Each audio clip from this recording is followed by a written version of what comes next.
Magandang hapon mga ka-Plansperer. Ito, gusto ko lang sa inyong ipakita uli itong Giant Katimun Mango ni Kajun Espejo. Talaga po ito ay namumunga sa tagulan. Gustong gusto niya. Kung makita niyo po ito, may bunga na siya at meron pa pong mga bulaklak. Ayan, kaganda po niyan. Ito po yun, pambihira po ito.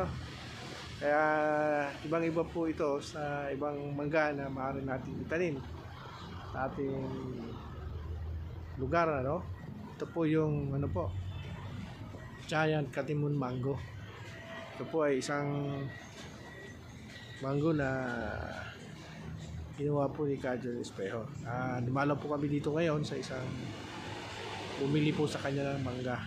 At ito po nga, nakita natin may bunga siya at namumulaklak ngayon pong tagulan. So, stay lang po tayo lagi po mga ka-Plansperer, no? Kung sakali, makapag-video naman po tayo sa ibang lugar, papakita po natin yung mga iba-ibang klaseng Giant Katimun Mango ni Kajun Espejo na namumunga po sa tagulan. Maraming salamat po mga Diparts.